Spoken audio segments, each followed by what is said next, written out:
వృద్ధాప్యం ఎటువంటిదంటే కొంచెం పొల్లగా ఉంటుంది కానీ చల్లగా ఉంటుంది. నువ్వు సంపాదించక్కర్లేదు, కాళ్ళు చాపేసి కూర్చోవచ్చు శుభ్రంగాను, ఏదో పింఛను వస్తూనే ఉంది, గడిచిపోతుంది శుభ్రంగా. ఇంకెక్కడి నుంచి నువ్వు ఎవడు కనపడితే వాడిని కూర్చోబెట్టి రోడ్డు మీద పోయి లేదా రారా అని చెప్పి when I joined in my service in 1969 ఈ సూత్తి కొట్టద్దండి దయచేసి. ఈ 60 దాటిన వాళ్ళతో ఇదే ఇబ్బంది. ఇక్కడ ఎవడు కనపడితే వాడిని కూర్చోబెట్టి మాట్లాడక్కడ. నిన్ను ఎవడు పిలిచాడు, నిన్ను ఎవడు అడిగాడు, అడిగితే కానీ ఎవడికి చెప్పకూడదు.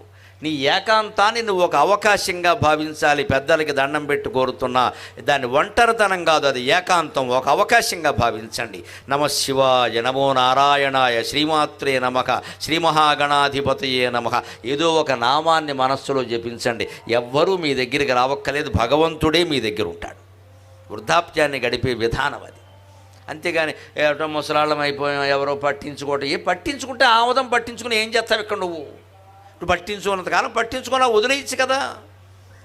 వృద్ధులైన వాళ్ళు ప్రధానంగా చివరాశ్రమం బ్రహ్మచర్యం పాలు లాంటిది, గృహస్థాశ్రమం కాఫీ లాంటిది, వానప్రస్థాశ్రమం మజ్జిగ లాంటిది, సన్యాసం ఉందే అమృతప్రాయమైందంటే అనుమానం వెళ్ళా, అదే అన్నిటికంటే గొప్ప ఆశ్రమం.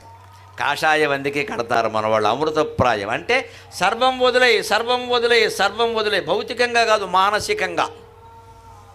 బయటికి ఎక్కడికి వెళ్ళక్కల, మన ఇంట్లోనే మనం ఉండొచ్చు 70 ఏళ్ళు దాటిన. వదిలేయి, పట్టించుకోకు. మనవడు ఎవరో వచ్చి దండం పెట్టాడు, సుఖీభవాన్, వదిలేయి. వాడు పెట్టలేదనుకో, ఈ మధ్యలో మనవాళ్ళు అసలు పెద్దాళ్ళని పట్టించుకోవట్లేదు. ఈ అహంకారం వద్దు ఇక్కడ, ఇది అహంకారం. ఇది పట్టించుకోకపోతే నీకే. వృద్ధులను ఎంతమంది పట్టించుకోకపోతే అంత మంచిది. ఎవరూ పట్టించుకోకపోతే వినాయకుడు పట్టించుకుంటాడమ్మా, వినాయకుడు పట్టించుకుంటాడు. గణేశ పంచరత్న స్తోత్రంలో శంకరాచార్య చెబుతారు, అనాయకైకనాయకం వినాశితే భదైత్యకం నతాశుభాసునాశకం నమామితం వినాయకం. అనాయకైకనాయకం వినాశితే భదైత్యకం నతాశుభాసునాశకం నమామితం వినాయకం. అనాయకులందరికీ నాయకుడు ఎవరంటే వినాయకుడు అన్నారు. విశేషమైన నాయకుడు ఆయన. అంచేత పెద్దలైన వాళ్ళు దాన్ని వార్ధక్యాన్ని వరంగా భావించండి. మంచంలో పడిపోయామండి, ఏం మనం అనుకుంటామా పడిపోతామని, కానీ అది అవస్థ కాదండి, అవకాశం. మంచంలో ఉంటే ఇంకే పని చేయక్కల్లా, కేవలం జపం చేసుకుంటూ ఉండొచ్చు.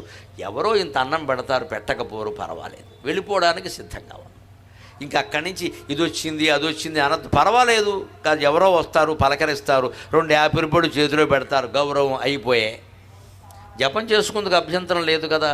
అందుకని వార్ధక్యాన్ని కూడా చాలా అందంగా, సన్యాసాన్ని కూడా అమృతప్రాయమైన అవకాశంగా మనం గడపచ్చు. అలా మన జీవితాలు గడిపి అన్ని ఆశ్రమాల్లోనూ ప్రశాంతంగానే ఉండొచ్చు.